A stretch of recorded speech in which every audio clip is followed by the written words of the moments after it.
तेरा इंतजार है। इसकी लेखिका है डॉक्टर पूनम बैनर्जी। इसे आवाज दे रही हूं मैं, प्रिया शिवान। भाग 1। कार चल रही है।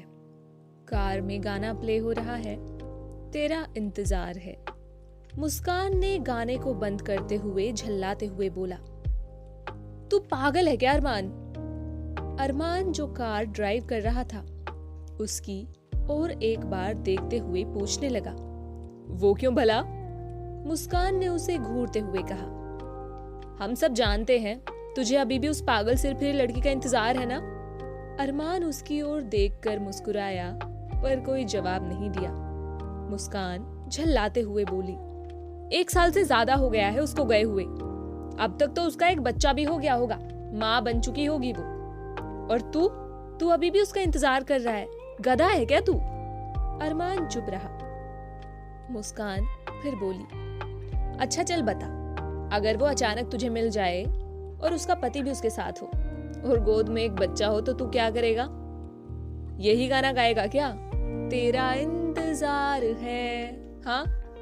अरमान उसके गाने के स्टाइल पर हंसते हुए जवाब देते हुए बोला, नहीं मुस्कान, मैं उसे बस इतना पूछूंगा कि वो खुश है ना। मुस्कान मुंह बनाते हुए बोली, पिटाई खाने का इरादा है क्या?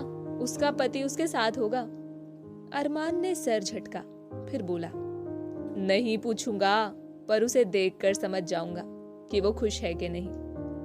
और सबसे बड़ी बात, मैं उसे सुरक्षित देखना चाहता हूँ। वो अपने पति के साथ होगी, खुश होगी तो मैं अपने रास्ते निकल पड़ूंगा। मुस्कान बोली, तू बिल्कुल पागल है अरमान। सिर्फ इसीलिए उसे याद करता है, उसका इंतजार करता है कि वह सुरक्षित है कि नहीं, ये देखना है तुझे।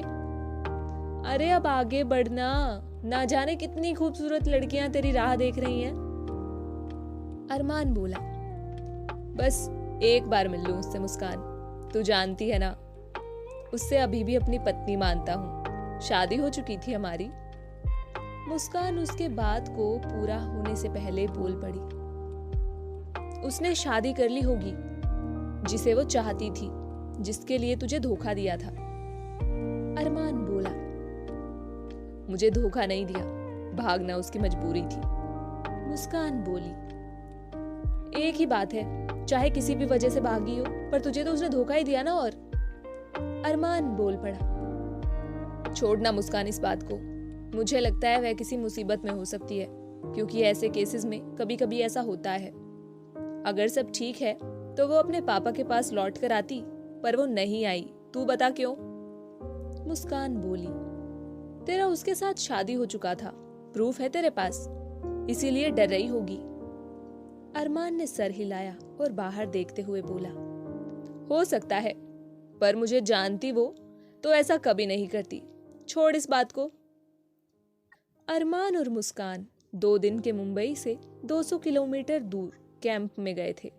उनका काम खत्म हो गया था और आज रात वो वापस लौट रहे थे। अरमान कार चलाता हुआ एक घाटी पार करता हुआ अंधेरी काली रात में देखता हुआ उन यादों में खो गया जिसने उसके जीवन को तहस नहस कर दिया था, और वह उन यादों को भुला ही नहीं पाया था। 3 साल पहले सभी इंटर्न नर्स स्टेशन पर इकट्ठा हुए थे। वे अपने सीनियर डॉक्टर मलिक का इंतजार कर रहे थे, जो उनको आज की ड्यूटी देने वाले थे। अरमान वहां आया और उन इंटर्न्स की ओर नजर फिराया, जो ऐसे खड़े थे मानो उन्हें कुछ पता ही नहीं है। अरमान को डॉक्टर कीर्ति की बात याद आई, जिसने पहले ही अरमान को आगाह किया था कि इस बार के इंटर्न बहुत ही शैतान है, क्योंकि उन्हें सख्त से सख्त ड्यूटी दी जाए जिससे वो काम में बिजी रहें। उसने अपना गला खखारा और गंभीर स्वर में बोला, हेलो इंटर्न्स। नैना उसकी तरफ देखकर फुसफुसाई, हाय कितना हैंडसम है। प्रिया फुसफुसाई, और कितना हॉट भी है। डॉक्टर युवराज अपनी कोहनी से नैना को हौले से धक्का मारते हुए फुसफुसाया, सोचना भी मत, जान दे दूंगा अपनी। अरमान जो उनकी बातें सुन रहा था सख्त आवाज में बोला, डॉक्टर नैना, डॉक्टर प्रिया और डॉक्टर मोहित, कैंसर वार्ड में ड्यूटी है आपकी। डॉक्टर सोहम और doctor Sunaina Warren ward, doctor Yuvraj colon ward. Yuvraj ने आश्चर्य से पूछा, मैं अकेला? डॉक्टर अरमान ने सर हिलाया और कहा, और आपकी ड्यूटी अभी से शाम तक है। युवराज बोला, पर सर। अरमान उसकी बात खत्म होने से पहले ही बोल पड़ा, रात 9 बजे तक। नैना फुसफुसाई, कुछ बोलेगा ना तो तेरा टाइम बढ़ता जाएगा, चुप रह। युवराज सकपकाए नजर से अरमान को देखता है और तुरंत अपनी ड्यूटी जाने के लिए मुड़ गया। अरमान मन ही मन मुस्कुराया और अब उसकी नजर उस इंटर्न पर गई जो अपने मोबाइल में बिजी थी। यह देखकर अरमान का गुस्सा 7वें आसमान पर पहुंच गया। वह चिल्लाया, और आप मोहतरमा, आपको क्या पता नहीं है, यहाँ मोबाइल नहीं ला। उस लड़की ने मोबाइल छुपाते हुए अपनी नर्वस नजरें ऊपर उठाई और हल्के से बोली, सॉरी सर। पर तब तक अरमान की आवाज गले तक ही रह गई और उसकी नजरें उस लड़की पर जम गई। उसने आज तक इतनी खूबसूरत लड़की नहीं देखी थी। उसकी लंबी स्लिम फिगर अरमान को विक्टोरिया मॉडल की याद दिला गई। उसके काले घने रेशमी से बाल जिन्हें उसने खुला छोड़ रखा था, गहरे भूरे रंग की बड़ी बड़ी कजरारी आंखें और घनी काली पलकें, सूतवा नाक, गाल पर एक हल्का सा डिंपल, पतले गुलाबी होंठ। वह परफेक्ट थी, एकदम परफेक्ट। लगता था भगवान ने बड़ी फुर्सत से बनाया था। डॉक्टर अरमान, डॉक्टर कीर्ति ने आपको कैबिन में बुलाया है। सिस्टर की आवाज सुनते ही अरमान इस जहान में वापस लौटा। वह जाने के लिए मुड़ा, पर फिर उस लड़की को देखते हुए गंभीर आवाज में बोला, मोबाइल नहीं दिखना चाहिए अब से, और आपकी ड्यूटी ओपीडी में है। सारा दिन अरमान के जहन में वो लड़की घूमती रही। अगले दिन जब वह ड्यूटी देने आया तो उसके तरफ एक बार भी नहीं देखा, क्योंकि उसे अपना चैन नहीं खोना था। पर इंटर्न्स के जाने के बाद उसके दिल ने ये इच्छा बार बार जाहिर की कि काश एक बार उसे देख लेता। अगले दिन उसने जानबूझकर उसे चिल्ड्रन वार्ड की ड्यूटी दी, क्योंकि उसकी खुद की ड्यूटी वहां थी। पर उसे आश्चर्य लगा कि उस लड़की ने एक बार भी उससे कुछ भी नहीं पूछा और ना ही बात करने की कोशिश की। अरमान जानता था लड़कियां उससे दोस्ती करने के लिए मरती हैं, पर वह किसी को भाव नहीं देता था, क्योंकि उसे लगता था उसके लिए कोई खास होगी।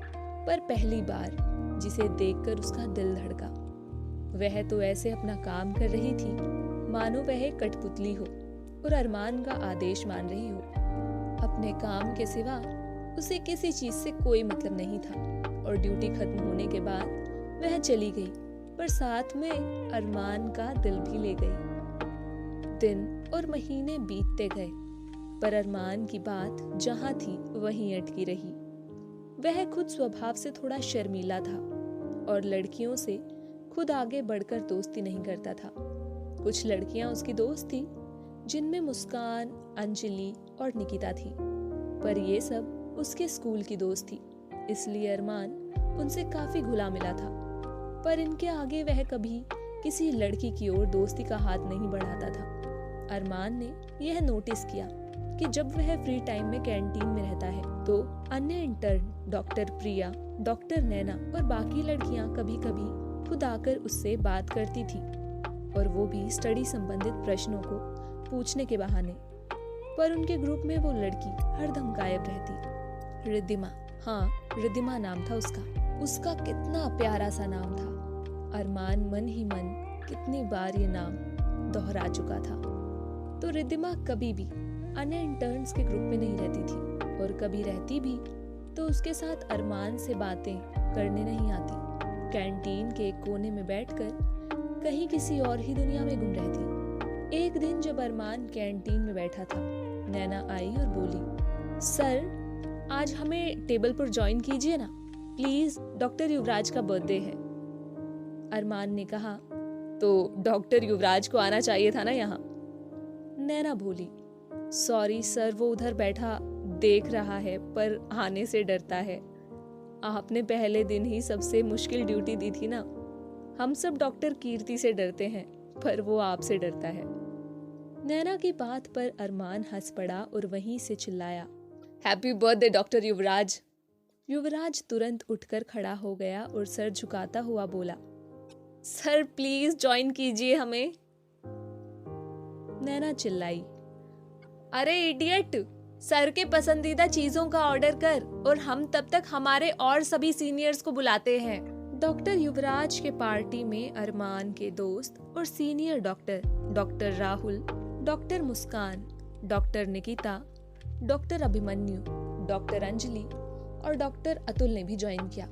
पार्टी चल रही थी, तभी मुस्कान बोली, मुझे लगता है एक इंटर्न यहाँ नहीं है, कोई प्रॉब्लम है क्या? नैना बोली, नहीं डॉक्टर मुस्कान, वो असल में हमारे साथ रहना शायद पसंद नहीं करती। राहुल बोला, पिछले एक हफ्ते मेरे साथ ड्यूटी की थी उसने, शायद ही मैंने उसे बात करते सुना हो, केवल यस सर नो सर से ही काम चला रही थी। अंजलि बोली, हाँ मैंने भी नोटिस की ये बात, पर अपना काम ठीक से करती है वो और हमें यही चाहिए। उस दिन बात वहीं खत्म हो गई क्योंकि सबकी ड्यूटी थी, पर अरमान और भी कुछ जानना चाहता था उसके बारे में, पर किसी से पूछना उसके लिए संभव नहीं था। और एक दिन उसे पता चला कि ये लड़की तो उसके ही हॉस्पिटल के एचओडी डॉक्टर शशांक की बेटी है। यह जानकर वह जितना खुश हुआ उससे ज्यादा उत्सुक हो गया रिद्धिमा के बारे में जानने को। पर उसके कुछ दिन बाद उसे सिंगापुर में एक कोर्स के लिए चांस मिला और वो चला गया। 6-7 महीने बाद जब वापस आया तो इंटर्न जा चुके थे, क्योंकि इंटर्नशिप 1 ही साल की होती है। वह उन इंटर्न को याद कर बहुत बुरा महसूस कर रहा था और विशेषकर रिद्धिमा को मिस कर रहा था, क्योंकि सिंगापुर जाने के बाद भी उसे भूल नहीं पाया था और आज तक वह उसके दिलो दिमाग में छाई हुई थी।